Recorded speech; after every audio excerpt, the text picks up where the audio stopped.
Screen पे एक article देख रहे हैं। इस आर्टिकल में कहा जा रहा है कि पाकिस्तान के एक्स सर्विसमैन बैठे थे और इन्होंने एक मीटिंग करी और इस मीटिंग में कहा गया कि अमेरिका, इजराइल और भारत ये अलायंस बना रहे हैं और यही टेंशन फैला रहे हैं। आखिरकार क्यों ऐसी बातें कही गई और पाकिस्तान में इसका डर क्यों लग रहा है, जानेंगे क्या है मामला। तो वहीं इजराइल के राजदूत ने भी एक बयान दिया है, जो बयान बेहद खास है कि भारत जानता है उसे क्या करना है। जानेंगे। इन सब के बीच में यूएन में भी एक तगड़ी वाली बहस हुई है और खुद पाकिस्तान के रक्षा मंत्री ने अपने आप को फंसा दिया है। जियोपॉलिटिक्स में बहुत कुछ चल रहा है, आइए जानते हैं इन खबरों को विस्तार से। पाकिस्तान के रक्षा मंत्री ने जो बात कही थी ना, उस वक्त ही ऐसा लगा था कि कोई बंदा इतने बड़े पोजीशन पर होकर इस तरह की बातें कैसे कह सकता है। हर देश का अपना कुछ न कुछ ऐसा होता है जो काफी कॉन्फिडेंशियल होता है, लेकिन जिस तरीके से पाकिस्तानी रक्षा मंत्री ने अमेरिका के ऊपर आरोप लगा दिया और सीधे सीधे कह दिया कि 30 साल तक हमने ये गंदा काम किया है, अमेरिका के लिए किया है, वेस्टर्न देशों के लिए किया है, ये उन्होंने मोहर लगा दिया कि दुनिया जो बात कहती है पाकिस्तान को लेकर, खास करके भारत जो बात कहता है वो बात बिल्कुल सही है। और इसी चीज को यूएन में बहस के दौरान भारत की प्रतिनिधि ने उठाया भी। इन्होंने इस बात को कहा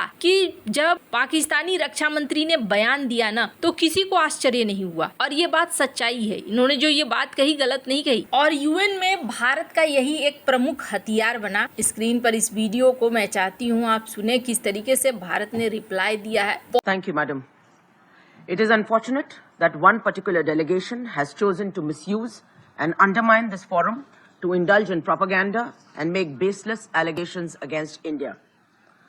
The whole world has heard Pakistan's Defence Minister Khwaja Asif admitting and confessing Pakistan's history of supporting, training and funding terrorist organizations in a recent television interview. This open confession surprises no one and exposes Pakistan as a rogue state fueling global terrorism and destabilizing the region. The world can no longer turn a blind eye. I have nothing further to add.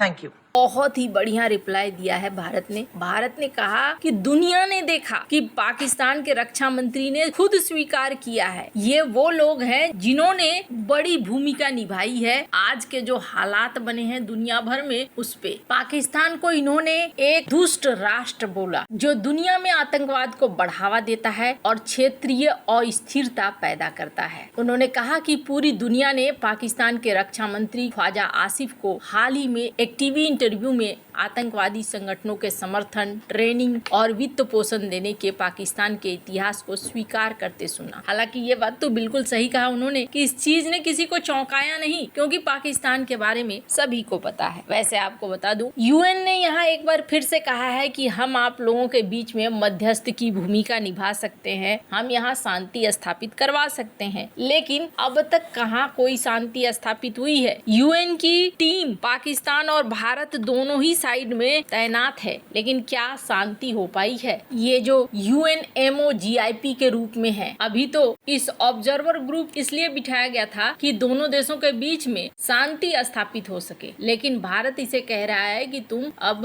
रास्ता नापना शुरू कर दो, क्योंकि तुम्हारा अब यहाँ काम कुछ बचा नहीं है। ये बात सबसे बड़ी सच्चाई है कि यूएन ने आज तक किसी भी युद्ध को रोकने में कोई खासी भूमिका नहीं निभाई है। तो इस संस्था के बारे में तो वैसे भी पहले भी कहा जाता है और अभी भी कहा जा रहा है, काफी सारे देशों से अब सुनने को मिलने लगा है कि इस संस्था को एक बार फिर से बनाने की जरूरत है। खैर, जहां यूएन में ये सब कुछ चल रहा है, वहीं दूसरी तरफ पाकिस्तान में भी एक बैठक हो रहा है और इस बैठक में पुराने सैनिक ये जमा हुए थे और इन्होंने सीधे सीधे ये आरोप लगाना शुरू कर दिया कि अमेरिका, इजराइल और भारत के बीच में ना एक गठजोड़ बन रहा है और ये गठजोड़ ठीक नहीं है पाकिस्तान के इन पूर्व सैनिकों ने ये कहा कि ये हाल फिलहाल में जिस तरीके से देखने को मिल रहा है, मिडिल ईस्ट में भी ये ठीक नहीं है और साउथ एशिया में भी इन तीनों देशों का साथ आना ठीक नहीं है। ये अस्थिरता को बढ़ावा देगा। ये गठजोड़ खास तौर पर किया गया है पाकिस्तान को कमजोर करने के लिए और यहाँ पर अपनी रणनीतिक स्थिति को मजबूत करने के लिए। पूर्व सैनिकों ने भारत को लेकर भी कहा, भारत अब अमेरिका और इजराइल के समर्थन से यहाँ पर माहौल खराब करने की कोशिश कर रहा है। अब सच क्या है? क्या इजराइल सचमुच में भारत के साथ खड़ा है? तो स्क्रीन पर एक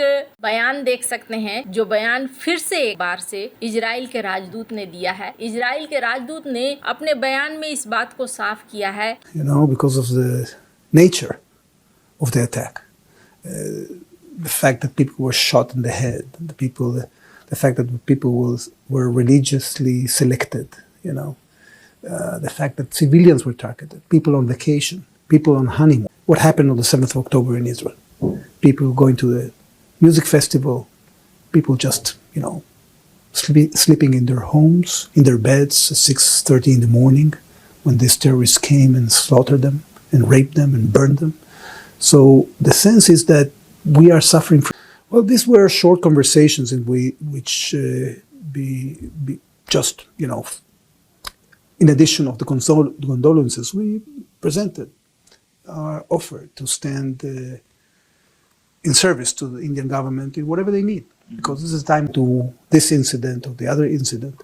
And we're, of course, ready to expand cooperation in any of the fields that we already have, whether it be intelligence, whether it be methodology, technologies. We benefit from each other in this realm.